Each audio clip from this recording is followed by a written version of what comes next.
He's like, well, if my mom had balls, she would be my dad. He's always like, WTF, mate? Saturdays are for competition again. He was 40 points back. Wakey, wakey, Lando. Wakey, wakey. Look at that gap. Without Kimi Antonelli, Max wins the championship. That's like something you'd see in the F1 movie. Is this the world champion hotline? Lando had to win his first against Max. Formula One fans, welcome to the Tyred Boys podcast. I'm your host, Justin. And I'm Aaron. Welcome back, everyone. We've got the Japanese Grand Prix race review here for you this weekend. Excited to get into it. There's a lot to talk about, and I'm sure we'll get in the weeds a little bit. But Justin, it's good to see you. Looking forward to all that the Japanese Grand Prix had in store for us. Yeah, good to see you as well after a weekend off of racing. And man, I really relish this race because we're going to be off for a decent bit. So, I did my best to enjoy the race as we had it. But yeah, I'm excited to get into it. Absolutely. And so we'll get into the quick hitters first. And even though you may have had a race weekend off, I, as a Max Verstappen fan, did not, with him racing at the NLS Nordschleife event. So his team did pretty well overall with the driving portion of this weekend. Takes pole position by over a second. They cross the finish line a minute ahead of the field, but are unfortunately disqualified for a tire allotment issue where they were practicing tire changes during the qualifying. Team used too many sets of tires, and unfortunately, they get disqualified after taking the win originally. But it was enjoyable to watch. I liked watching Max as well as his teammates on the weekend. The commentators were joking around about how they knew that it was Max driving at one point in time because he was harassing the safety car before restart. So just typical Max Verstappen things. But yeah, fun event to check out. The 12 Hours of Sebring was last weekend as well, in between the races, which was had some good racing as well, with Colton Herta even being involved in driving there, along with a few other drivers from IndyCar and kind of all around. But a little bit of racing in between the F1 weeks. Yeah, just gonna say, nice for Colin Herta to be able to get some laps in. Being that some of the supporting races aren't going to be racing as well. So good he was able to get some laps in at Sebring. Yeah, and I heard that there's potential that Andretti will allow him to use their a kind of wild card entry or an extra entry for the Indy 500 and qualifying there. So even though shorter season than what he's used to, he'll still have good opportunities to get some racing in.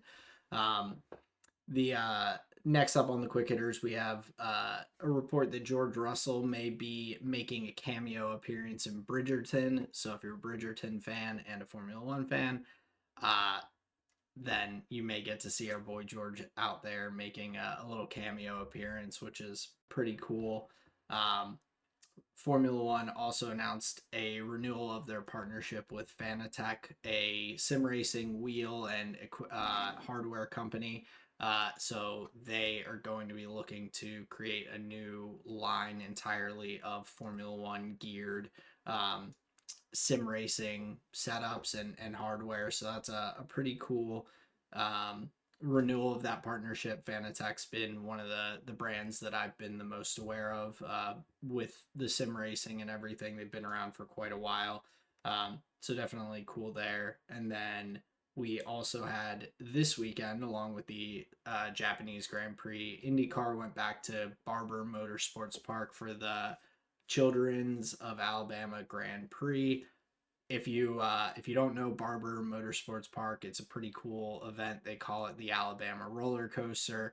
There's all sorts of different art exhibits all throughout the track and circuit. There's a 2-story tall metal spider that's out in the middle of one of the infield areas. There's mannequins that are dangling by their arms from pedestrian bridge that goes over the circuit, and so some pretty interesting things. Mick Schumacher was a little jarred initially. It sounds like from some of his comments with the weekend, um, especially or in particular, I guess, about the large spider that was there as you're driving around.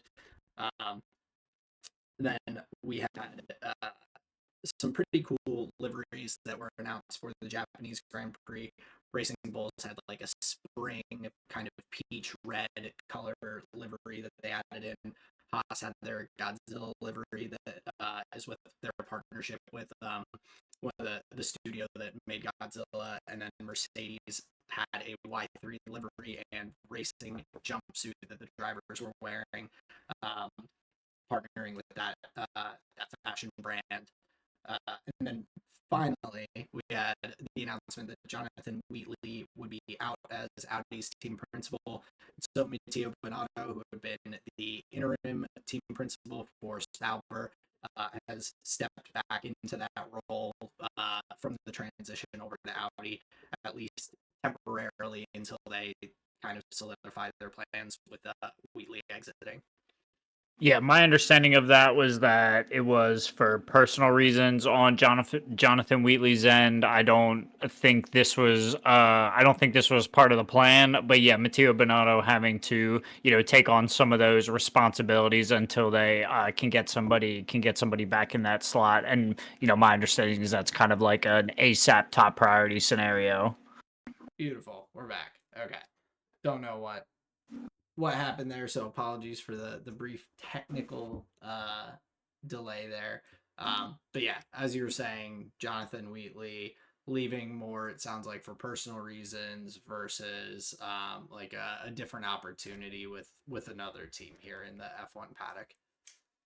Yeah, and I feel like as far as deliveries go, I feel like teams have to they draw in a hat for who gets to do like the cherry blossom, and then you can't do that for a year, and then the next year, it's like a lottery for again who gets to do the cherry blossom, or else I feel like everybody would just be like, well, we'll do a cherry blossom livery, right? And then it would just be Yep. a whole bunch of white and pink up the paddock. Yeah, so mixing it up this year, Haas with Godzilla and Mercedes throwing in their monster Y3 livery. Um, it definitely, I enjoy it just throughout the year, seeing teams spice things up, whether it's for a partnership opportunity or, like you said, seasonal decor more so. Um, but yeah, some fun quick hitters that were just bouncing around over the past couple of weeks there. Um, for around the water cooler, I just had something that I saw today that really cracked me up, and especially after the number of years of hearing Crash Stappen and any other nickname for Max. Someone on Twitter was calling George Duracell, and I thought that was hilarious with all of the battery conversations and everything. The only thing that could have made that better is if he was in the Williams that has the Energizer battery on the Hmm. livery. So to have a little bit of fun with that competition there, but yeah, that was my around the water cooler meme for the week. Sure, of course. Yeah, I just feel like the main conversation in the community is just like the battery, the recharging, the like the FIA's thinking like, oh, maybe that wasn't such a good idea, people joking about that. But the one thing that killed me was like there was like a little Shrek video of the king where he's like, now some of you may die, and it's like in reference to the drivers having like put forth safety concerns about like speed differentials and like the various issues like on the circuit. So that just cracked me up. I thought that was like one of the funniest like responses to it. A lot of Yeah. people like seem really like angry about the new regs, and like if fair enough, man. But like, it just seems like the cynicism is like kind of dialed up right now, and Yeah. that one was just kind of funny. Oh, 100%. That's it brings in the humor which lightens it a little bit. And I get from the driver's perspective like where their feedback and their criticisms like I find more valid than my or any other person's like taking issues with the regulations and everything. I Hmm. think and I've said it to you and John and all, but I feel like I'm really trying to hold off my full opinions while they're still working through these issues. It's the largest regulation change that Formula One has gone through. Like obviously there are things you can critique about it. Um, I'm just hoping that they continue to like move in the right direction and in particular listen to like driver feedback, which I think is um, kind of the most important piece of the puzzle there. Especially since it's not just people complaining about oh Mercedes is way ahead or anything. It's like really kind of apart or aside from the actual championship fight and more so about how they feel driving cars and safety and whatnot there. So yeah, hopefully they take that into account as they continue to like tweak the regulations and like you said, the FIA put out a statement there that they were going to be evaluating things after Ollie Behrman's crash this weekend. So um, but before we fully get into the race weekend here, we just want to remind you if you're here listening with us, if you're watching along on YouTube, take some time. If you have a second to hit the subscribe button, like the video, share it with any friends and family who might enjoy being a part of our F1 community. We appreciate you all. So thank you so much for listening. Yeah, and thank you very much for your time. And back to the show. Yeah. So I had a couple of little pre-race weekend things that I wanted to knock out before we get into the hot seat this week, but Yeah, let's do it. just some notes for the in between weeks and all. Mercedes had been under review by the FIA for an issue with the actuator on their front wing. It wasn't closing within the point 0.4 seconds that it's supposed to or whatever. Um, but they were cleared of any like wrongdoing. It apparently was just a hydraulic pressure issue with the actuator for the wing from what they like told to the FIA, and the FIA with their investigation resolved them of any issues. I saw a lot of people griping, and this is just typical online behavior, but kind of complaining about, oh, they, um, Lewis Hamilton was DQ'd for his plank wear being this much over, so this should have been disqualifying because even though it wasn't intentional, it was still something that affected the outcome and this and that. I don't think it's that extreme, and with again with these new regulations, teams are still there's a lot of teams that are having these technical glitches and hiccups, and it's happening to every team throughout the race weekends. So, but it was interesting because I had seen some tweets about uh, like videos showing that the things were closing slower than intended. Then the FIA started looking into it. Teams were reporting or putting in complaints, but overall that was resolved. Um, Another little pre-weekend, or unless you had any notes there before I jump to the next one.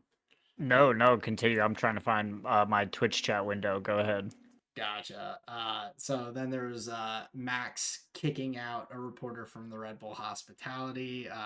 So it was a reporter who apparently is not the most liked amongst the paddock. He asked some kind of gotcha questions last year to Max about the championship and if he hadn't ran into George in Spain, well, then he would have won the championship and this and that. And essentially, it was just a question Max had addressed like 20 times already throughout the season, and the guy was like smirking and laughing as he asked the question. So Max was like, "Oh, I see you're here. Now you're not going to be," and kicked him out. A lot of people were kind of talking about that and whether it's right to kick out journalism and journalists, and Max basically said like, uh, journalism's a dying art. If you're just asking gotcha questions, then that's not really real journalism, is it? Which I think is kind of fair, but definitely making or turning heads on the paddock, even if it's not with his driving performance. Max is always uh, or not always, but can be a bit abrasive to some people. Sure. Well, that's interesting. So I'll pick up. There was a moment before the race where F1 TV correspondent Lawrence Barretto had him for like a like right before getting in the car interview, and it's overall supposed to be like a generally positive vibe. And yeah, Max was just hitting him with the like, well, we were out in Q2, like basically like what do you think we can do, like that type of thing. And it's Mm, like, man, here's the deal. Max would be the complete package if he bought into the kayfabe of the sport that he was driving in. He is like 0% on that like continuum. He does not buy into it all. He's just like, no, no, like I'm literally just here to race. I don't really care. And I think that that kind of goes with that, let's say, overall paddock demeanor, where he's kind of ignoring the show aspect of the okay. sport, right? Which is like, hey, that's the Well, some people's taste. I'm just saying it, like it's just an yeah. observation. No, no, The no. He definitely is, and he's like dodged out on the F1 movie premiere. He didn't go to all the other drivers. Like yeah, you're right. 100% right. Yeah, he's just the ultimate, just like I just want to drive the car. I will say this, he is likely 96% right on the like journalism is a dying thing. If you are basically just click farming with your questions, you're just trying to get the silliest answer. Well, you got it. You got, kicked out of the media pen. I I you know just let him ask, until he asks the dumb question, then kick him out. You know what I mean? Give at least give the Eh, benefit of the doubt. Let's do like a one warning system, that kind of thing. But that's yeah, that's fair. that's pretty funny. But like compared to like the Fernando Alonso angle, where he's just like, oh, I'll be watching the show, like this is gonna be a great race. Alonso's here on the spectrum, Max is like down here, you know what I'm saying? Yeah, but I think Alonso has also changed over time. I think he used to be a bit more similar to where Max is now in his Of early years, and course. so yeah, it's definitely, and not to say, even though Max can be like rub people the wrong way sometimes, he's still, from all accounts that I've heard, like, and as most drivers are, really great with like fans and like taking time for them and for appreciating like the support that they're receiving. But yeah, not necessarily in on the whole fanfare of it all. Hmm. um and the other pre-race note, which kind of was during the weekend as a whole, but Lando has already had to switch to his third set of his third energy store, his battery, and his third set of control electronics for the car, which of course, after you, if he needs to take on more of these components, he'll start getting hit with those engine penalties, and first the 10 place grid drop, and then 5 places for each of those component changes throughout the year, which of course is pretty significant, especially with how many races we still have left in the season and just the general reliability things. I mean, you could lose components from someone hitting you in a practice session, or from spinning out and hitting a wall and just hitting the wrong part of the car. So definitely something that we'll have to keep an eye on, and I'm sure a number of drivers are going to end up in that same position partway through the season. So I think we'll end up seeing a number of drivers have to take grid penalties for the different components as we go through the year. Yeah, and we can talk about the sessions a little bit later, but yeah, Lando was out. I think it was FP3 for like a full 30 minutes of the session because the batteries fried. They had to Yeah. do like a full teardown rebuild scenario. So yeah, reliability and like technical issues kind of affecting teams to different degrees, but like overall pretty significantly. So yeah, just something to be tracking. Yeah, so we'll keep an eye on that as we go through. But those were the three little notes I wanted to knock out before we jump here into the hot seat for this weekend. All right, very cool. So the Japanese Grand Prix been on the calendar for a while, so the hot seat has a lot of history to go through. However, there are a couple opportunities for redemption, Aaron. So for those of you playing at home, we've got 5 questions, multiple choice answers will be provided. Aaron, are you ready to get into the hot seat for the Japanese Grand Prix? Let's jump in. Very cool. All right. So, question number one. The first Japanese Grand Prix was held in 1976. It was marred with a great monsoon, leaving many drivers to question their safety.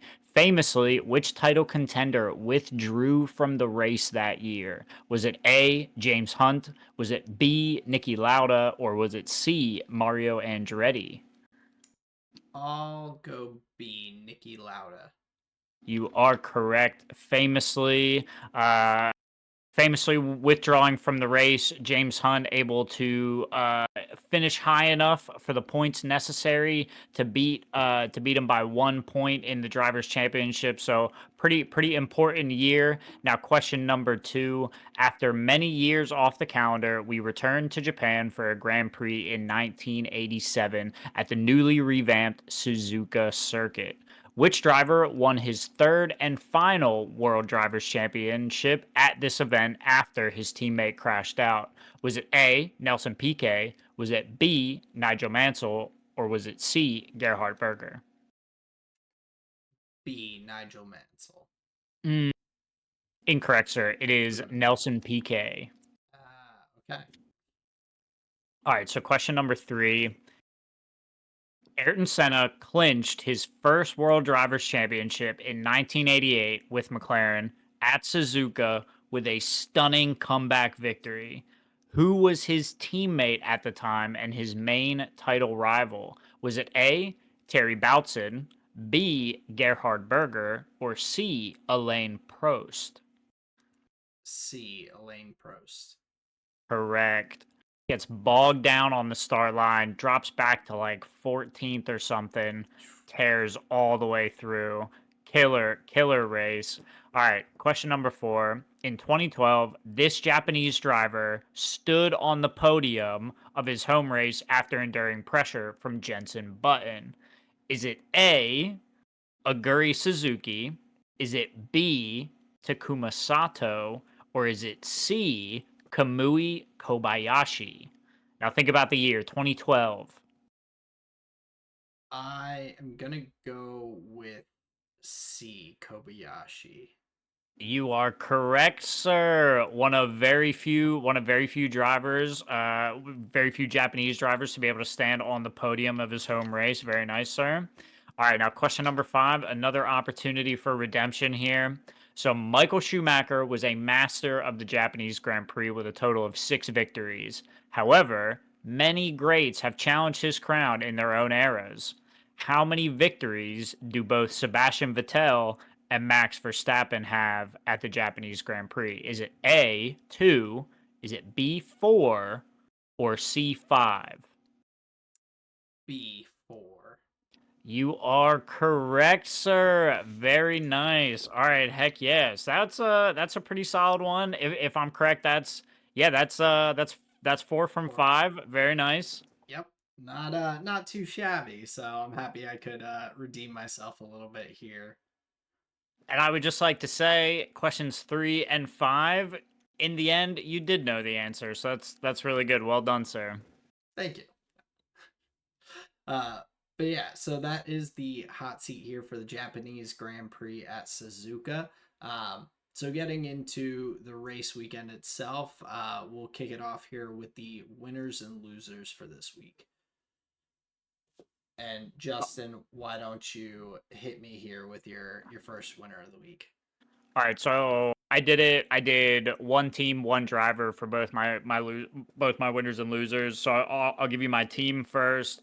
I picked McLaren. I think their podium finish, P5 result, decent amount of points like for the weekend. I think that's really strong. Oscar Piastri coming off of 2 races where he didn't even get going, losing out on a lot of points in the championship fight. So I think this is McLaren here at the Japanese Grand Prix, like getting back, finding a rhythm. They seem to have a decently fast car when they're able to get on track and like stay there. They're like they're probably similarly paced to the Ferraris, like within a couple tenths there. They're not touching the Mercedes at its fastest yet. But in qualifying, they're less than I believe they were less than 6 tenths back. So to my mind, I think McLaren's back. I think they're finding a rhythm. Lando struggling in comparison to Oscar Piastri, his teammate. However, that's why I just wanted to say, like as a team, I think this was a bit of a return to expectation. I think for recent McLaren fans, this is going to be kind of more of the performance that they would expect from them. Yeah, and I think that's a solid pick. Oscar obviously getting to start the race and then finishing on the podium in P2. He was leading the race at one point, but the safety car caused him to lose the lead there. So definitely a strong performance and more similar to our expectations. I think the biggest concerns are really that reliability, but I think that played into Lando not performing quite on Oscar's level this weekend. He also, as you mentioned, in Q3 missed a decent bit of time, but he also missed a significant amount of time in or in practice session 2, um, due to some issues with a hydraulic or a due to a hydraulic issue with the car. So he missed out on a lot of running, a lot of just getting comfortable with these new cars on the circuit, and how they work out and everything. So yeah, definitely a solid team to pick. I similarly just by chance did one team, one driver for each. So I'll start with my team for the winners. I had Aston Martin, and although this is kind of a uh, maybe a confusing pick for me, they got one of their cars to the end of the race. A couple weeks ago, the drivers were saying it felt like they were being electrocuted. They couldn't drive more than 15 laps without uh, like endangering themselves to nerve damage long term and things like that. But they were able to make it all the way through the race weekend, get some solid laps in, and get Fernando to the finish line at the least. So I think that's a significant amount of progress from how kind of drastically bad it had seemed in the first couple of race weekends. So a nice improvement there, and then hopefully they can continue to bring improvements to the car and figure out some of these issues to improve their performance here. Sure. Basically, you're saying like it's yeah, because they haven't even really like started yet, right? Like they're Yeah, they're they're still trying to like get their sea legs under them. Basically, Lance Stroll even has a not complete for the race on Sunday. yeah, So yeah, still tough times ahead for Aston Martin, but I can appreciate the positivity. yeah, and yeah, Lance had a water pressure issue. I think he said in his post race press conference. So So yeah, definitely not all fixed, but I felt like that is just getting to the finish line when they hadn't been able to the first couple of weeks is definitely a big positive. So that's why I went with that. But my driver winner on the weekend was Pierre Gasly. I mean, really, and it's been throughout the first few races now. He's performing well. He's picking up points every weekend. And he's in that kind of best of the rest position in P8 in the standings overall. So a nice weekend for him and very competitive drive for the Alpine. Bro, I'm actually just so annoyed. Like I scrolled up and down the results. I was rewatching the race. I must have went back and did the race in 30 like a few times.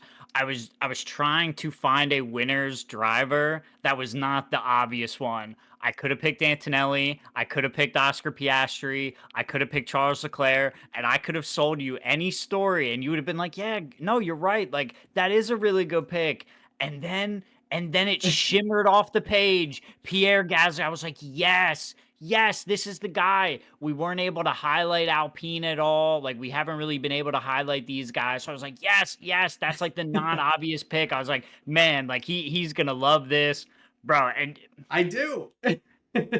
you just take my pick. Like that's so crazy. The one thing I will add, points in all three races so far, so I think that's really strong. And the like genuine battle versus Max, I think was pretty exciting for fans. I think that was like a pretty nice story. So yeah, Pierre Gasly, I think had a strong weekend and is having a strong start to the year. So I thought that was a nice story from the weekend. A driver who we don't get to talk about often may be a topic of conversation, coming up here in the next couple races. Yeah, and I think really like impressive, kind of from the Alpine side as well, that they've made this shift over to using Mercedes power this year, which obviously everyone's like, oh yeah, the Mercedes power and whatnot.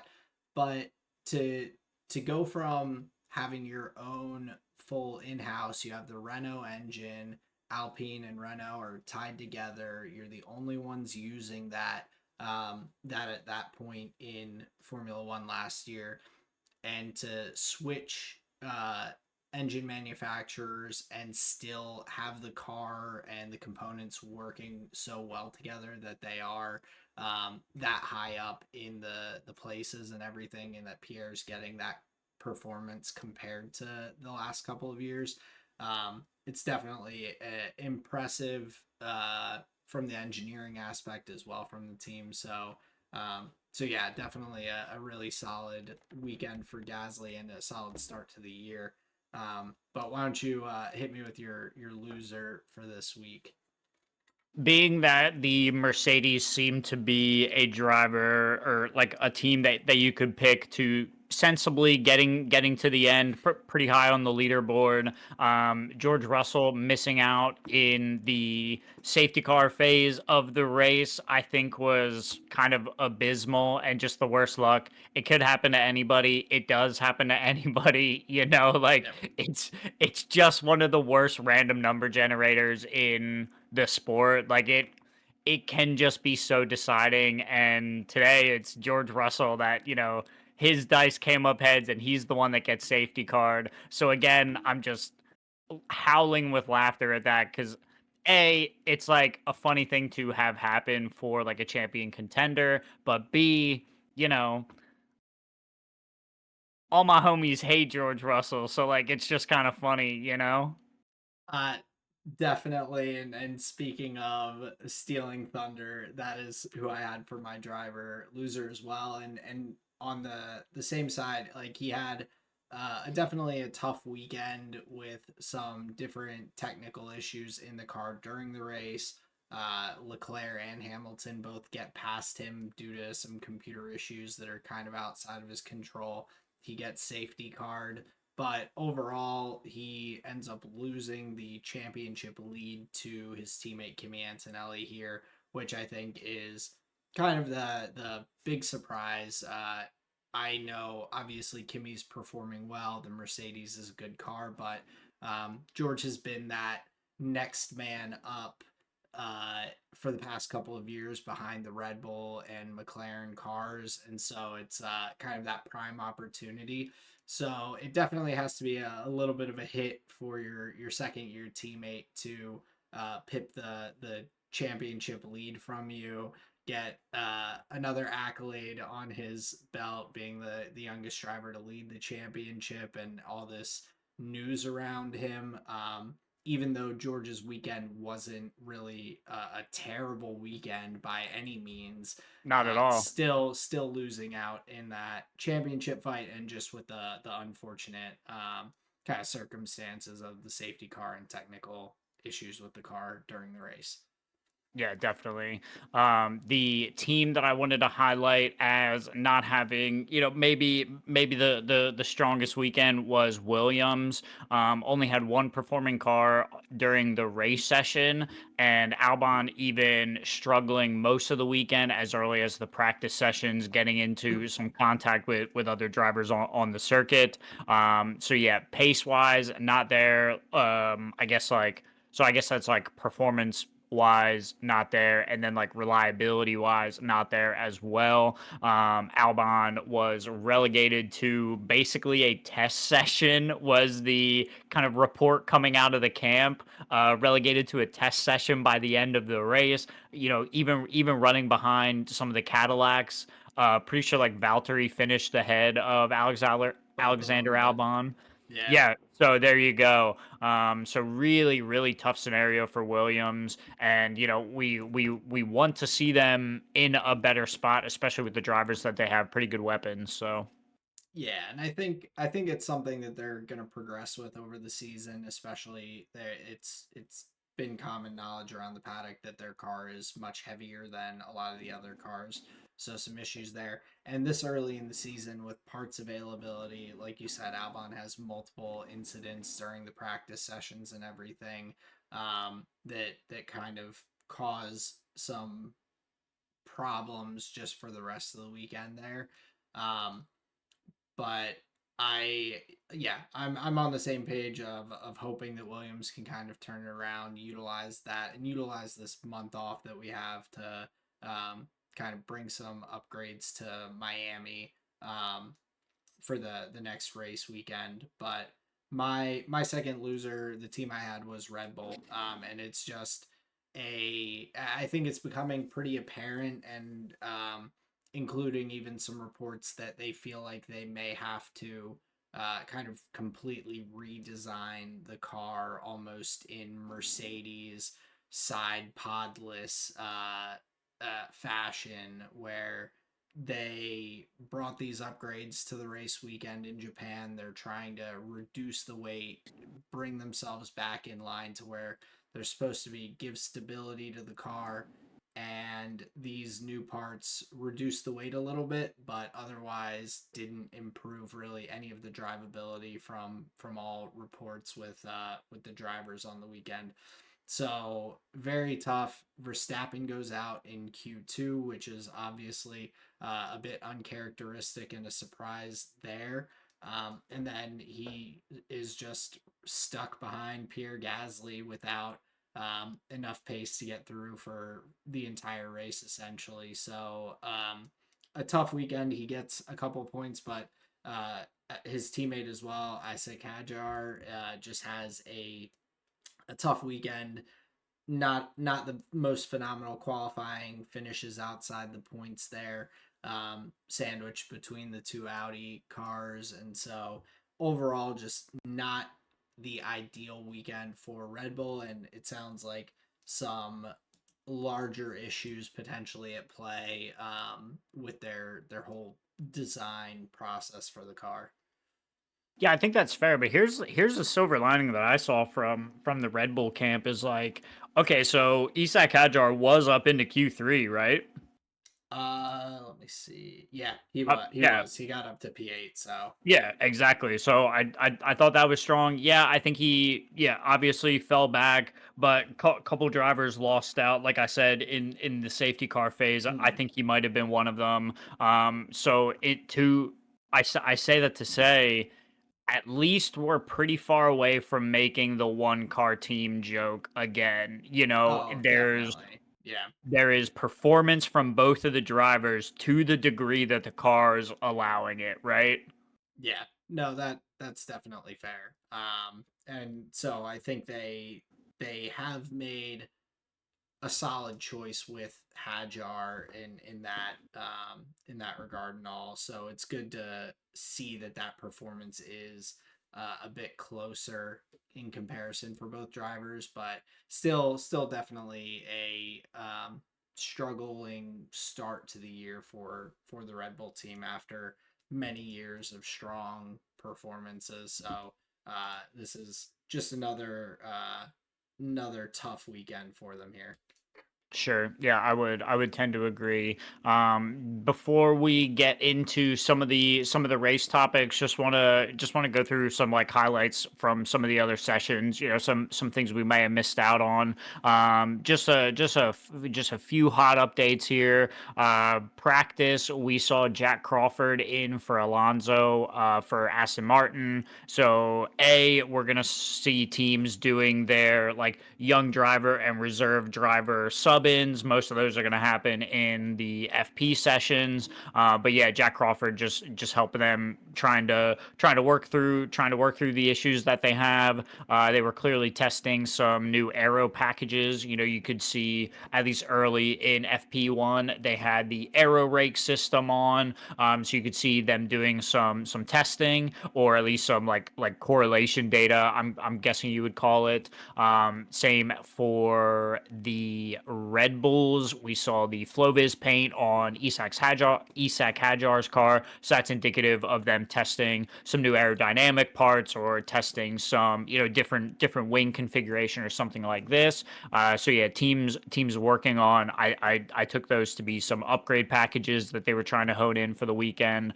And we touched on some of the gearbox issues that or no, that was we were talking about the McLaren technical issues. We saw the Racing Bulls have to manage a gearbox issue with Lindblad. I apologize, and that was in F2. So again, Lindblad having some limited running while the car was trying to manage an issue. So just some gremlins, cropping up during the practice sessions. I'm curious, was there anything that stood out to you? Anything that you thought was like notable and like informing development or informing the weekend? I think really just the biggest thing that was nice to see in FP2 with that being kind of the closest to qualifying that they're doing for the practice sessions was Oscar Piastri being on top there. I thought that was a nice kind of hint at what the weekend could look like if he was able to get the race start and then he goes out. Obviously and performs well in qualifying and then gets the podium during the race. But that stuck out because obviously with minimal driving time or what minimal driving time he has had in the car this season so far, to come in and still be putting down some pretty quick times and all that stood out. And of course Mercedes on with the 1-2 in session 1 and 3. So kind of indicative of their strong race pace that they have, especially in clean air, which you can get a little bit easier during the practice sessions versus some of the other sessions in the race. Yeah, I think the qualifying session then to move into that, really one of the only things that stood out that we haven't already landed on. We already talked about Max out in Q2. We talked about that in relation to Isak Hajar. But the big thing that stood out to me is Audi capable of a Q3 appearance with at least one of the cars. I'm pretty sure it was Gabriel Bortoleto that was able to creak in there into Q3. Nico Hulkenberg just a few positions back. That to me, that to me feels like they're a team with a car that might be a little more track dependent. I'm curious if they're more suited to these to a higher speed circuit, such as the Suzuka circuit. So I'm going to be interested in that. I don't want to make any like big like sweeping statements or anything about it, but that was just something that caught my eye. Again, a good performance or a decent performance from what previously would have been referred to as like a back marker team. So a result that's kind of bucking that name moniker. Yeah, absolutely. And I think it showed too with where they finished in the race. They finished 11th and 13th, so just outside the points. They've already picked up a couple points on the season and have 2 points to their name with Gabriel Bortoleto. So they're hanging right there outside the points, and that's where you want to be to take advantage of any opportunities that come up this weekend. That didn't happen for them, but if they're P11 and 13 another race weekend, that could easily become a P8 P10 and be pretty big for them in the constructors fight. um One of the other qualifying notes that I had here was just ahead of qualifying, the FIA did make an announcement that they were adjusting the maximum battery that you could charge from I think it was 9 megajoules of power to 8 megajoules, whatever that ends up meaning. But just to, in the goal of trying to maintain qualifying as being a challenge for the drivers. So trying to make that energy recovery or energy usage from the battery a little bit more challenging for the drivers. So, like we've said, they're tweaking and trying to find the sweet spot for these regulations and trying to figure out how to make them work optimally. So I'm sure we'll see that a bit more as the year goes on. But yeah, I think overall, you mentioned Isak Hadjar getting into the top 10 there. We also had Arvid Lindblad, the rookie, getting up there into the top 10 with a pretty strong qualifying performance. Um, and so there's a mix of drivers that I think we're going to see rotating through that kind of P7 to 10 range, making it into that Q3 session. Sure, yeah. With the other midfield drivers, like your Verstappens and your Hulkenbergs and these. Definitely. Yeah, it Yeah, leaves some positions available for some of the young drivers to hop up there and get their experience in Q3. sure. For just really exciting battles in the midfield, with the other midfield drivers, such as your Verstappens, your Ocons. Exactly. So Yeah, yeah, those veteran drivers that are just hanging around because they enjoy it. They're here for the fun, not necessarily the competition and competitive nature of it. So sure, sure. Just hanging out in the midfield. just some Kimi Räikkönens out there. Some Sauber or Alfa Romeo Kimi Räikkönens, I'll say, versus his championship time period. I'm not saying I'm saying this. I heard a conversation. It was at the picnic table, it was kind of adjacent to me. They were, You're just eavesdrop. They were talking loud, but you were eavesdropping a little. I get it. exactly. They're referencing Verstappen as a midfield driver. I I thought that was crazy, but Yeah, I mean, to each their own. There, I P11. It's right in the middle of the field out of 22 cars. Like, I mean, there's definitely some anecdotal evidence there. for sure, for those nice midfield battles. But yeah, okay, Yeah. I'm done. I'm done. No, but I think one of the other notes, and this is, of course, like getting to talk about these regulations, and this is more just my understanding is growing over these, and so I felt like it's valuable to share with you all. But I found it pretty interesting. My understanding now is that with the charging of the battery, the super clipping, all of these things, uh, the when you hit that maximum uh, charging and all, you your battery just deploys at that point in time, basically the next time that you're getting on the throttle. So there's not really um, as much control that the drivers have with some of that deployment and everything. Unlike a like boost button in IndyCar using your additional boost seconds and everything that they have. So it's definitely a bit of a shift and change for the drivers. Lewis Hamilton, after qualifying, was talking about how the deployment can really drastically change lap to lap and even corner to corner from what your expectation is, because um if you have a snap or have something that affects that or that battery recharging, that could delay your energy deployment past that corner and being able to use that optimally. And so just those simple mistakes, it can make it very tough to recover from in a qualifying session.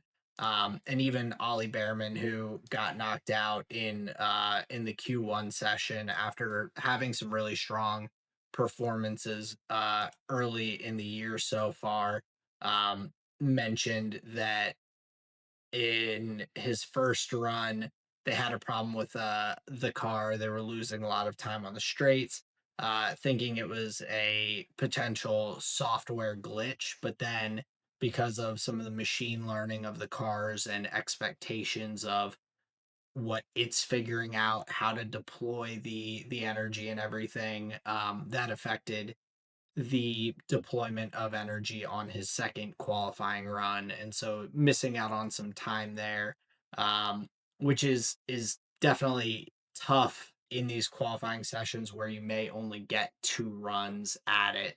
And so I'm curious to see if that maybe changes how the drivers are going qualifying, whether that will make them go with an extra lap of fuel on board and try and put down like a back to back lap like we had seen in a couple of the sessions last year, actually, where just because of the nature of the changing conditions and all, they went out and were going out for longer qualifying runs. Maybe some of these computer systems and everything that are a part of the cars now, maybe that'll change how they decide to game plan their qualifying sessions.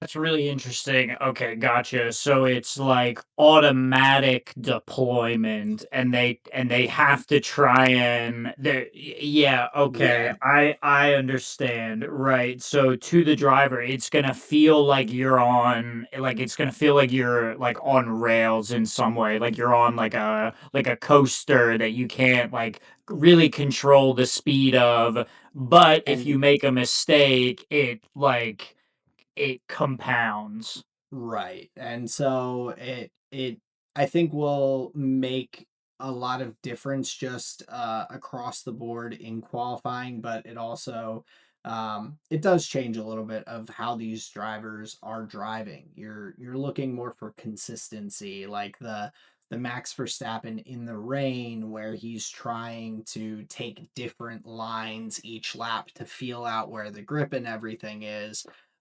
maybe is going to affect how the car is determining where to deploy the energy and whatnot with that algorithm there. Um, and even like during the race, and this was more something that people were complaining about, but it kind of just points to this a little bit more with that battery charging and all. But Lewis was on the radio asking his team where he could catch up with Piastri a bit more, saying he was pulling away on the straights, and his team said that he needed to do less throttle going through turn 6 so that he would charge up the battery and have more power on the straight. So kind of a little bit counterintuitive, but it just to show how that battery and just the way these regulations work really do affect your lap as a whole.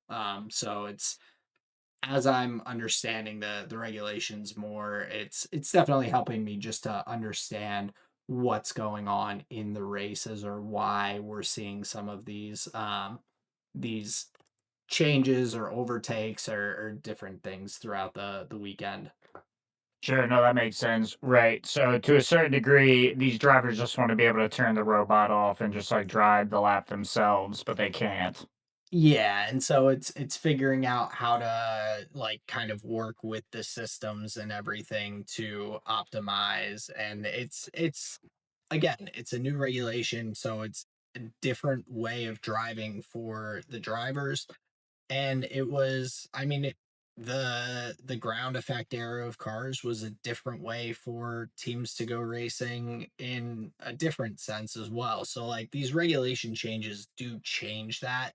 I can understand like why is some of the different complaints that the drivers have, but I think part of it is also just like getting comfortable with the way these cars work. It's just a different um, challenge for some of the drivers to overcome, and changing a driving style and everything, which adaptability has always been lauded as showing a driver's strength. So whether you're adapting to a different style of driving, adapting to a new regulation or a new feel or even a new team with Lewis when he left Mercedes and went to Ferrari, like adaptability is one of the big names of the game here in Formula One. Yeah, I'm just having like yeah, it's interesting that yeah, it's just interesting that this is where we are in the technology. Like I'm just like picturing all these like very sci-fi esque things. And it's like, well, they're like Mm, it it sounds a bit similar to that, you know?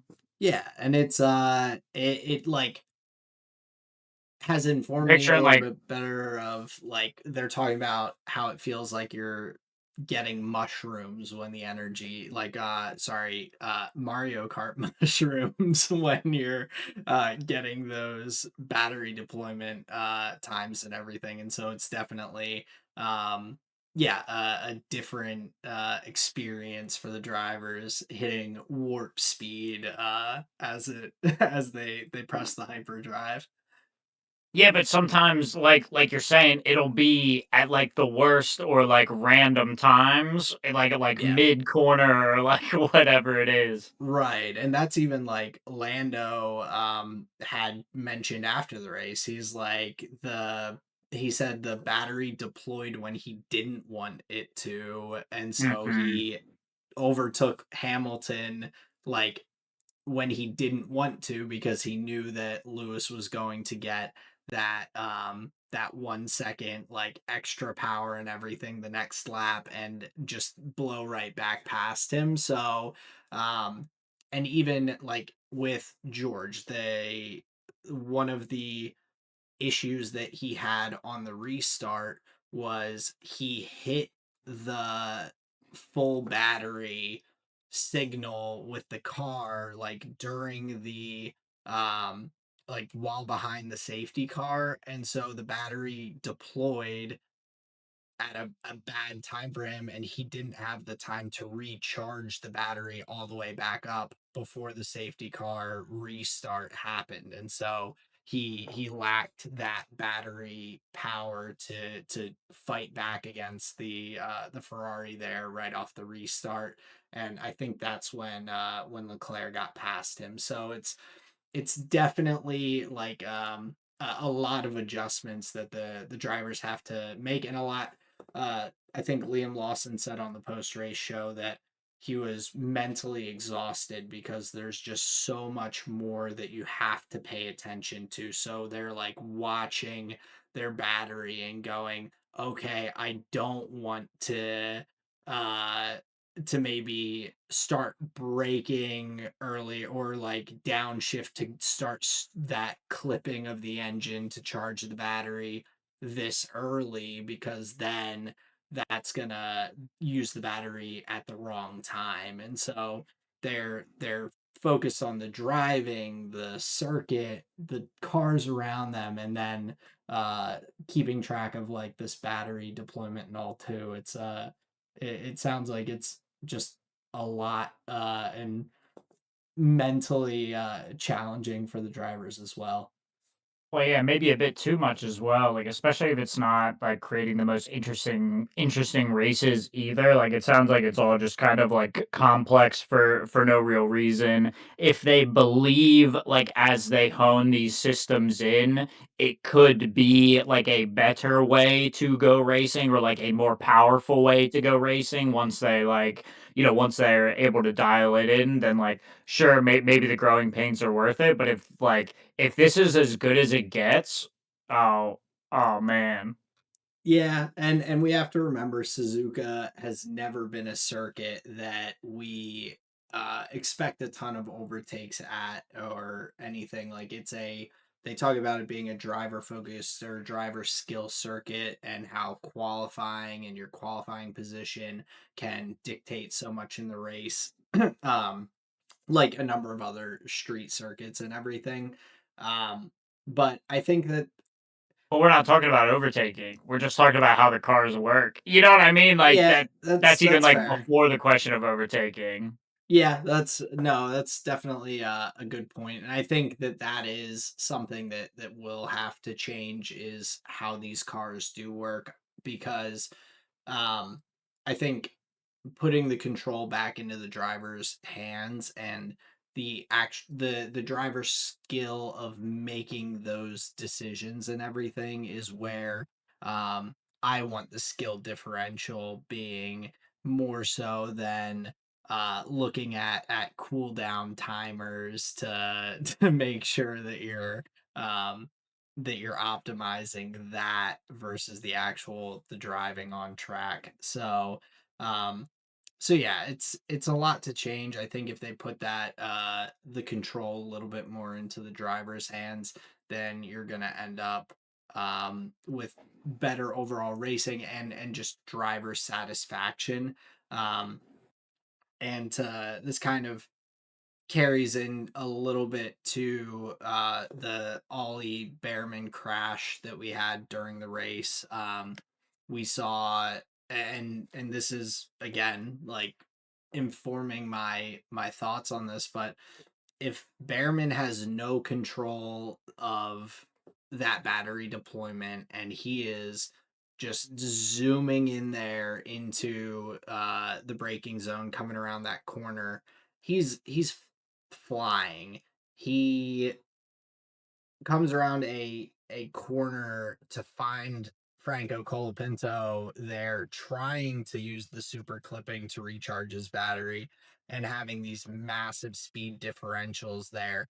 And so whether that was Behrman's intention to have the battery deploy at that point or not, it does create some of these other things as well, and other concerns in terms of like there are plenty of circuits where you have blind turns that you may not be able to see very close ahead what the driver ahead of you is doing. And so I don't think, like, I saw some people thinking that Franco Colapinto had made a dangerous move or something like that.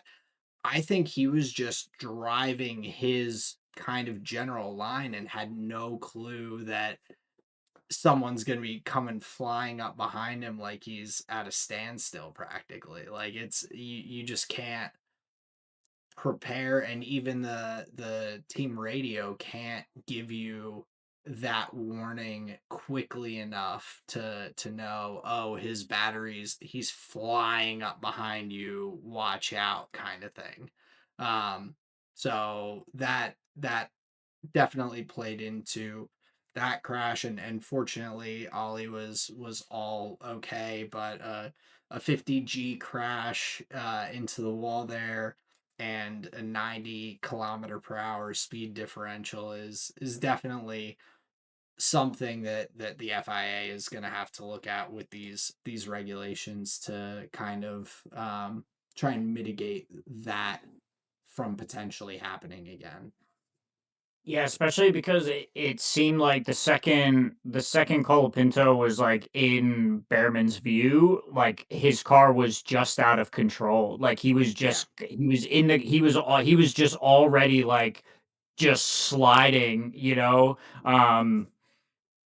A, that must have been really terrifying for Behrman, and B, I'm glad he's all right. mm, Seeing him like limp out of the car, I'm like, like, is this guy's ankle busted? Like, this is like a genuine injury. Like, we just have not seen this. yeah. Even, it was Zhou Guan Yu, At like Spider Man. Silverstone, yeah, Like Spider Man grabbed onto the fencing, and like he was banged up, but like he was okay. So yeah, it was honestly pretty shocking to see Behrman like limping when he got up out of the car. I was like, oh no. yeah. I was worried, and I saw a couple of other angles of that, and from the oncoming like crowd view, you can, like you said, you're seeing these cars zipping around that corner, coming into the braking zone and all. And as soon as Ollie's coming around that corner, I'm guessing he's like, oh my god, there's a car right in front of me. I'm gonna try and avoid him. But in that same way, just sent himself careening there across the runoff area and everything. And Carlos Sainz, Ollie Behrman, they both mentioned that this has been brought up to the FIA prior to this, and so now seeing that happen, it sounds like the FIA is actually at least like vocally saying like to the community, hey, we are looking at these things, we are taking this into account, like we're trying to figure out the right balance between things. um you wish that it didn't have to be precipitated by an incident for them to necessarily make a statement, but at the same time, if they're just working internally with the teams and the drivers and trying to make those decisions, like we're not going to hear about all of the little tweaks and decisions that are being made. So I think them putting out that statement and everything is like just good in the sense of like letting everyone know, hey, we are trying to figure this out and all. It's not just happening behind closed doors or not happening at all. Like we're putting that out there. And so um definitely uh a fortunate thing that it happened here, and not at another circuit where there aren't these runoff areas to slow down, and that impact could have been even greater, or in a circuit where the walls are very close on the sides and he maybe can't get around Colapinto and ends up making contact there with the other car. And so just a yeah, like something that I'm fortunate that everyone's okay, and it definitely is a good example of why some of these things have to be figured out. Oh yeah, for sure. I mean, that was not great. And if the way the power units work is going to put more drivers in that scenario like more frequently, like by any definition of what more frequently means, like yeah, that's an immediate concern. You can't just have drivers just careening off the road because somebody's like recharging their battery. Right. That just sounds insane to me. Oh, 100%. And yeah, that's not even like talking about trying to just be the fastest or like drive the car to the limit of the track. It's just he Franco's doing the same thing everyone else is doing. He's trying to figure out how to recharge the battery to get a better exit and better power on the straights and everything. And like, if that's what he's supposed to be doing, like to optimize his lap, like they a number of the drivers in even in the cool down room after the race, I think Piastri and Leclerc were kind of conversing about, oh yeah, you were deploying at turn 13, we were at turn 16 or something like that, and they're like just chatting. And so the teams are making or like looking and having that deployment or trying to charge the battery at different points of the circuit, and so that's going to create differentials in speed, where this is just of course a like worst case hopefully like scenario of what that looks like. But I guess any other final notes before we move along? I know it's a lot to talk about. There was a number of other good things to get to here in the race. So Hmm. I mean, yeah, I feel like the Behrman crash, obviously, safety car comes out to take care of that. I feel like the safety car segment that kind of decided a lot. So in some scenarios, I think the Behrman crash decided a lot. It basically takes George Russell out of contention for the podium. Just he pits like right before it happens. mm, So loses out on that pit stop. Similar aspect for Oscar Piastri. He was able to battle back based on like his pit window. He had freer air when he came out. So I think the safety car decided the race for a lot of drivers. The I think the most exciting thing post that part of the race was the Ferraris having very similar pace, very similarly skilled drivers. So they were able to like basically race each other throughout the final stint of the race once they had their hard tires on. They were fairly close to each other throughout the race. So you just want to put your blinders on, ignore what you know about the batteries and the recharge and things like this. And yeah, it was just kind of like a fun battle between the Ferraris. Charles Leclerc getting onto the podium through that, with Lewis Hamilton pretty close behind. So yeah, I think at the top of the field there was some pretty interesting conversations. yeah. Yeah, go ahead.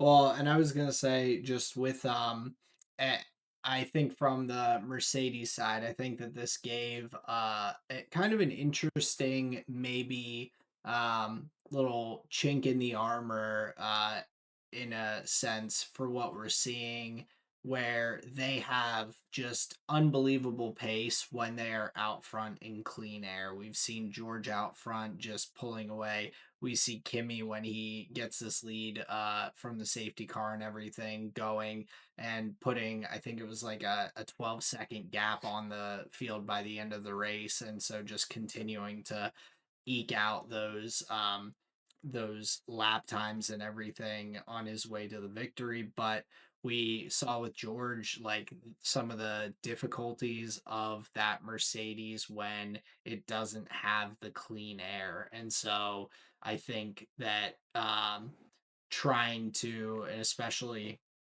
if you have the opportunity to have a couple of drivers up there fighting, where maybe previously we've seen teams trying to cover off other drivers in pit stops and everything, maybe trying to find a way to get one of your cars in front of a Mercedes to hold them up because they struggle um, in that dirty air a little bit more than they do out front, which is typical, but to the point where George really struggled to work his way back through the field after losing those positions on the restart. So that might be something that some of the teams can kind of target or start uh, basing strategy around if they can get their cars in a good position, especially with how we've seen the Mercedes struggle a little bit, at least comparatively to the likes of, say, Ferrari with the starts at the beginning of the race. There's maybe some potential there to take a couple of wins away from the Mercedes team. I s- I see what you're saying, but I have a counterpoint, and that is Kimi Antonelli starting on pole. He falls asleep, gets mugged. He's down to P6, wins the race. With the help of a safety car. Hey, I'm just saying, you know. Yeah, but like I said, like once he has that clean air and all, and if Mercedes is pitting themselves into good windows and good gaps in the field and everything as well, then of course they're gonna get that clean air to drive in, put in good laps, and be able to undercut other drivers or stay out longer to get that clean air out front and maybe get a little bit of extra lap time there if they're in a close battle. So just to say, I found that was interesting because it seemed pretty apparent, even though George had a couple of those um, technical issues during the race. Once everything had kind of settled in, he really wasn't able to dice through the field like we've seen with those front running cars in previous years. Sure, it just feels like currently the Mercedes has a little bit of pace in hand where it just feels like they're just kind of running by people. Oh yeah, they definitely do. And so it's just the other teams trying to figure out one how to improve their cars and catch up in that sense, but maybe looking for some strategy options to see how they can improve themselves in that way as well. But yeah, Oscar Piastri, like for instance, I think and he mentioned in the post race press conference right after getting out of the car that he would love to have seen what would have happened. Obviously, that would he would love to see that because he was leading the race and he wants the opportunity to defend that on the track. Um, but that did kind of pique my curiosity a little bit of like, huh, maybe the McLaren, if it was out front, could have held George and Kimmy behind and caused them to have higher tire deg with a little bit of dirty air and whatnot. Um, so Piastri, of course, getting pretty unlucky with that timing, but still having some really great pace on the weekend there. For sure. The other thing I wanted to say, basically kind of making fun of George Russell during the safety car restart when they get word that the safety car was like going to be in that lap. George Russell's on the radio asking if like Kimmy confirmed that he'll be going like at the agreed upon location, and you know his guy was like, I don't know, man. Yeah, it's like the two sides of the garage. They're teammates, but they're also competing with each other. And so Well, I mean, he had just gotten like wrecked. Like he's hoping oh yeah. for any kind of help. Like, yo, team, like, give me some assistance here. Oh But yeah. yeah, I Y- have a feeling that Kimmy did not go at the agreed upon location. Yeah, because and maybe he didn't, and that's why the battery deployment thing happened to George. Maybe he did go a little bit later and George's battery deployed, and then Kimmy's like, all right, time to go. Like but I think that's definitely I mean it's just interesting because everyone was so opposed to papaya rules and what that looked like with the McLarens and all, and at the end of the season they were kind of like, yeah, we're not sharing setup information, we're not sharing anything between, we're just letting the two drivers in the sides of the garage duke it out. So then for George to be like, "Hey, do we have papaya rules?" Like it's definitely an amusing flip to the coin because I'm sure there were a lot of Mercedes fans that were mocking that same kind of attitude last year, along with a lot of folks. So Oh yeah, I mean that was quite ripe for the, the poking fun at. yeah, right for the papaya picking. As There you go. Nailed. um but yeah, I think my other just couple little highlights that I had from the race weekend that I wanted to make sure I mentioned was uh a nice performance from Liam Lawson. He goes and picks up a couple of points for himself. He's looked pretty solid in the car.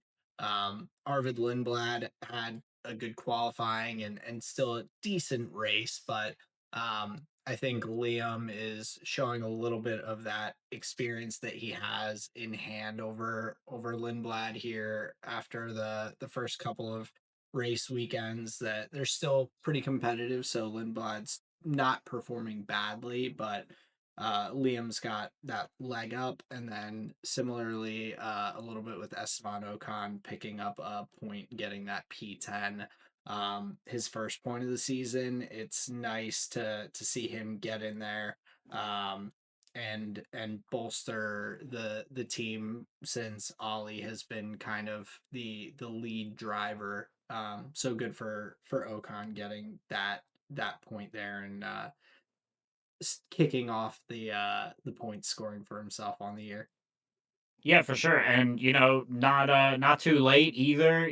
Third round in isn't terrible. You wonder where Oliver Behrman could have been, had he not crashed out. Feels like Haas has a solid car under them, you could say, to get some points finishes. So that'll be solid. Yeah, I agree with the Haas shout there with Ocon getting his first point.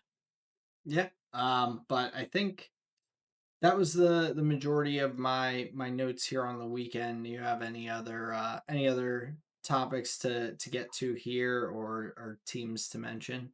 No, I don't think so. We talked about Audi a little bit earlier, just kind of scanning through Cadillac. Just want to mention marathon, not a sprint type deal. They're getting the laps in, finishing sessions. I basically think like that's just kind of like what they're looking for. So comparing to some of the other tech issues that teams are having, I think Cadillac will be pretty happy with how they're doing. Just looking to see, what kind of, I'll say it like this, what are the upper end milestones that they'll be able to hit throughout the year? What will their consistency be like? These are kind of the questions I have when looking at a Cadillac. I wonder, is like, will points be possible? How far from a P10 are they? Kind of deal. Is that in the cards for this year? Is that something that they're, like, targeting for next year? I have a feeling maybe something for next year, but yeah, when thinking about Cadillac, that's the note that I have, like marathon, not a sprint. But I'm hearing positivity from the camp, so I'm staying open. Yeah, and I think that um it really will be interesting to see their development throughout the year. They're inexperienced in even that. Like their team as a whole is figuring out all these components of a race weekend and getting the car working optimally and all of this, but then integrating new components, figuring out the data and the correlation to the wind tunnel and everything and how that actually is working, I think is a whole additional step there that they'll have to figure out. But I think that could give them at least some potential for some improved weekends. They did finish Sergio Perez ahead of Fernando Alonso, and Valtteri finished ahead of Alex Albon. So they were not in the last two positions there on the race weekend, which I think is a positive. And again, they finished another race with both cars, and so getting as much data and experience for the team as possible is huge this early for them. I imagine that they probably have bigger goals for next year than this year, but at the very least, I think that is just solid for them and getting them kicked off into that marathon. Yeah, I would tend to agree, but yeah, like I said, that was the last team that I had a note for. So this was the 2026 Japanese Grand Prix. The podium was P3 Charles Leclerc, P2 Oscar Piastri, and the winner of the Grand Prix was Andrea Kimi Antonelli, the Mercedes driver, finishing back to back P1, now leading the championship. So solid result there for Kimi Antonelli. Next race out, I believe, is Miami in like a few weeks. So stay tuned for that. Before we get into the cool down lap, I just want to talk to the people for a second. I just want to talk to the homies. Look forward to some shifts and some changes in the format of the show. Nothing serious, but we're just going to be like moving things around to basically maybe like make it flow a little bit better and open up for some basically like basically like ease of We'll call editing. it or maybe some like just quality of life adjustments for for Sure. some of the segments here. Sure. And maybe Yeah, some additions quality of of life, I think, is a fine way to put it. So yeah, look forward to that after the break. May take a little bit to roll everything out, get everything smoothed in. So just kind of be patient, but we're just working to bring you a better show, bring you a little bit more enjoyment, maybe something that makes a little bit more sense. So yeah, look forward to that. But I do want to get into the cool down lap. I know Aaron was on a nice vacation, and I've been dying to hear about it. So Aaron, tell me all about it. Yeah, so Colleen and I, my birthday was this past week, so we went on a little long weekend getaway down to Universal in Florida to go do some theme park and amusement park hopping around. We had a really good time, and just for us, the way Colleen figured out, she's a very good planner, makes my life much easier with these trips. But we were staying like at one of the Universal hotels.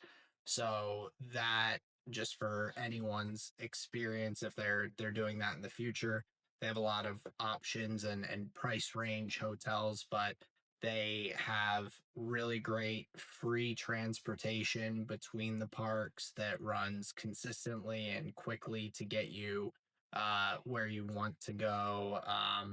And there's also a nice little bonus. We stayed at one of the more budget friendly places, but we where we were at, there was the ability to go to some of the fancier hotels and use their amenities. So after we had done our days of the parks, we had an extra day that we were kind of just relaxing down there in the warmer weather than we were having here in Pennsylvania, and went to the $800 per night hotel to just sit out by their pool and enjoy the life of luxury for an afternoon there, which was a nice little bonus that if you're planning a trip, like you can still utilize those some of those amenities depending on like what hotels you're staying at and whatnot. But overall, the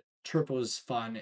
The parks are really cool. They have some of the best roller coasters that Colleen and I have done, and we're big roller coaster people. So the Velocicoaster, which is a Jurassic Park themed roller coaster, was really fun. It had just throughout the ride a lot of twists and turns, some speed boosts, and everything. um we just really enjoyed it and like seeing all the different themed areas and rides. It was a pretty cool experience. We saw Hans Fast and the Furious car. um We had some really good people watching throughout the vacation and everything, but overall, a really fun trip and great for people who are, of course, have you have the Harry Potter world, and so if you have those different fandoms, there's a lot of good quality things that you can go see. And I think Universal does just a really awesome job of making your experience as a whole like very enjoyable, whether you're sitting and waiting in a queue for your time to ride or whatnot. There were a lot of interactive things or just like interesting things to look at and see as you're waiting, just making that feel less like a slog and a little bit more enjoyable as you're going through. Super Mario World was very, very cool. Um, a lot of interactive things there and some pretty cool rides. So overall, just a fun and like entertaining trip down to Universal in Florida. Very cool. Yeah, I was thinking more about the Fast and Furious, kind of experience that they have there. Like you said, getting to see Han's car, and it is crazy. Like, say what you want about the movies, whether you enjoy them or not. It is cool seeing like memorabilia or like basically you would call that like those are like props from the film if they were indeed used like in the filming or if they're just like replicas, whatever. But it is cool like to look at those cars and just have like the scenes from the movie just start playing, like the Yeah, one like the red muscle car that has like the big just like the kind of stark wing in the back. You're thinking of, I'm pretty sure it's like Fast Five where they're like hopping it out of that train car yeah, onto, like the desert canyon. So like those scenes just start playing in your head. Han's orange supercar. You just have that image of him flipped over in Tokyo Drift. The really dramatic moment there. So yeah, I imagine those experiences are really cool, kind of bringing those on screen experiences to life in some way for people. Yeah, that's got to be really cool. I would love to chop it up with the sorting hat. I'm curious where he would put me. So yeah, a bunch of cool things. I bet you guys had to experience. That sounds great. yeah, and like with the Fast and Furious, they kind of they play into a lot of the fun of the movies and everything with these rides. So as you're going through the queue for that ride, you're in a larger group. It's like a big moving bus that you're riding along, going through these action scenes. But on your way there, you're talking to some of um, the computer guys that are helping out the Fast and Furious crew, and they're mentioning family, family, family, and like kind of like having some fun with some of those tropes of the movies, similar to like what the Fast and Furious franchise uh has done in recent movies. I feel like they know their audience. They know that they can like play up some different things with them, and so similarly at the park they did that pretty well. But the only like the only other like funny note, just with the people watching of everything, you see people just of all different fandoms and lifestyles and everything coming to this, and I was just very like intrigued to watch some of the families and things that are going, like people who are going through the parks. Like Colleen and I kind of funny or maybe slightly concerning part was we were checking out one of the Jurassic Park areas, and we just come across this young child who is like, he asked me if there were dinosaurs through the path through this area that we had just come through, and I was trying to like just be like have fun with it. I was like, oh, I heard him but I didn't see him, and he's like, telling himself to be brave, but then we're like looking around and there's no parent in sight. And like this area has one entrance and one exit, but the age of this child, I'm like, they're pretty lax if they're letting this kid just wander around in here and kind of picking himself up to be brave to look out for the dinosaurs and all. But yeah, definitely a fun trip, a lot of good experiences, and then and Colleen and I are we love traveling together and getting to experience those things together. So it was a good time.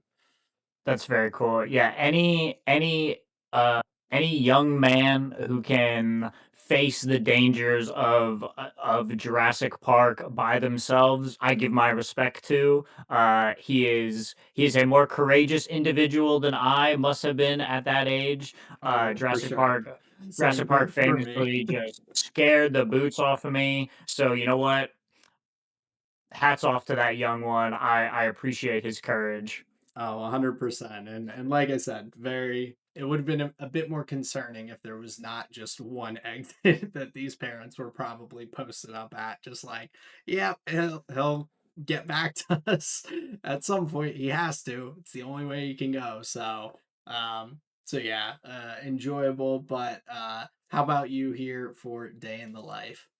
So I had a couple of options, but this is something I really want to share. It was it like, bro, I feel like I've been let in on a secret. I feel like I know something that others don't. And that's a really beautiful feeling. On Saturday, well, first of all, just let me give you a little backstory here. So 2003, Kill Bill Volume 1 is released in theaters. It's a story about revenge, but on the screen, we only get half of it. It's volume one.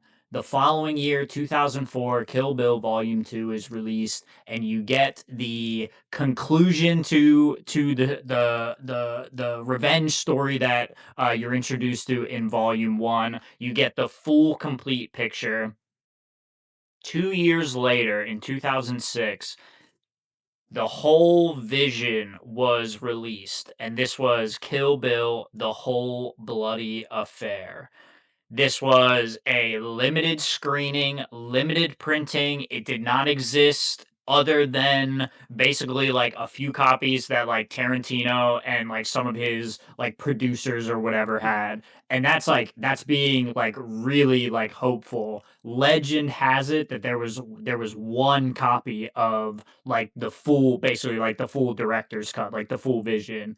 Legend has it that there was like one or very few printings of it, and if you got lucky enough to be able to go to like a screening that they were doing, that was the only way that you could see it from 2006 on.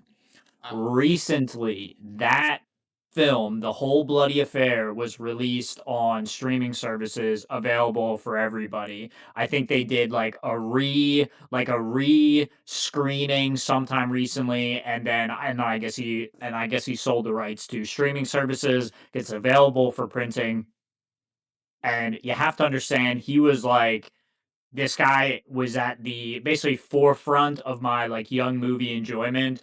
I'll even say here, I'm not even sure I really understood why I liked him, but I just knew that his movies were cool. I knew that they were basically like parental advisory, they were taboo, so like of course like you just have to see these films.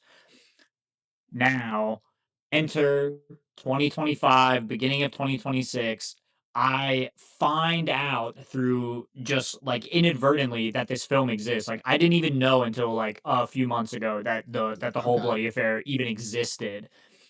And when I went to look, like it was not available for purchase. So I waited and waited and waited until recently when I checked, it's available for purchase. You can rent it. So we locked in, me and my business partner Sarah, my friend Sarah. We locked in a day on this past Saturday. We're gonna slot out some time and we're gonna watch the whole bloody affair. We're gonna see the whole thing. It's 4 hours and 15 minutes, a full epic saga of like a kung fu revenge tale. And like I said, my friend, I feel like I have been let into a secret. Like, it was crazy. We did, like, a meal in the middle, we, like, paused at the intermission, and we're, like, chopping it up, and we're like, "Oh, like, what about that part?" And, like, "Oh, like, Uma Thurman is just, like, killing it, obviously." Like, we're just, like, going crazy about the movie, and then after the meal, we sit down, and then we watch the back half after the intermission And for so, the thrilling conclusion. Go ahead. well, and my question was going to be, so was this just like the two movies slapped together, or with this being like a different cut, did they blend portions that maybe were in the second movie into better spots in the first movie, and maybe like swap around some of the way they showed it, even if it wasn't like the actual timeline, like the timeline still worked, but maybe they were able to tweak some things there to make it flow together. So the storyboard wasn't any different, but you got different takes of shots that were Hmm. in the original. So like you would see things from basically like a different perspective. One of the Gotcha. Okay. sequences in the first volume, so the first volume was going to receive an NC-17 rating, except they made one of the bloodiest segments of the film black and white to hopefully like curb it, make it a little bit better to get the R release for theaters, which they did. So that segment is now in full color. There's an animated sequence in Kill Bill Volume 1, which is expanded by probably like 10 to 12 minutes. The Oh animation wow. is insane, by the way. Like you could just release that as a short film, and I'd probably watch it like once a year. Like it's seriously killer. So you get a lot of new, but like I said, the storyboard is the same. Stays. Yeah. Okay. But what you get is like the pacing, the ebb and the flow, where like now it's you get the one complete story where sometimes volume two feels like as its own movie, it feels a little bit out of place. Hmm. So just to see the whole thing was just absolutely killer. So that's what I wanted to bring for a day in the life because like I said, that was like bro, that was something. That made the 15-year-old Justin in me happy. Like that's the kind of thing it was. Yeah. Well, and that's awesome, and it's really cool when your nostalgia of something like is not tarnished at all. Like you're looking back, and I don't know how recently you would have watched those films otherwise, or if you had seen them since you originally had watched them back in the day, but to like go into it being like, oh man, these movies were sick when I first watched them as a kid, or this and that. And then you come in and they do a really solid cinematic experience, and everything ages well, and like it's just as good as you remember, if not better, because of some of those director cut kind of tweaks. Then that's a pretty cool thing to have. Yeah, that nostalgia and the actual quality like hit together for that experience. So that's awesome. Yeah, no, I appreciate you. I appreciate you hearing. But yeah, that was my day in the life. That's the cool down lap. Thank you for sharing about your trip to Universal. I was really looking forward to hearing about that. But yeah, this has been another episode of the Tired Boys podcast. We have new episodes after every Formula One event. So next one out, Miami. Look for a new episode from us, couple weeks out, but stay tuned. Once Miami's over, we got a new episode coming at you. Just wanted to say thank you very much for tuning in. Thank you very much for spending your time with us. We really, really appreciate it. So yeah, thanks everybody.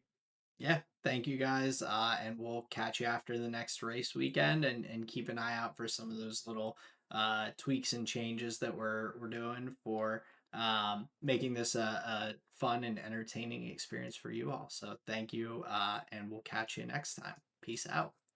Peace out, everyone.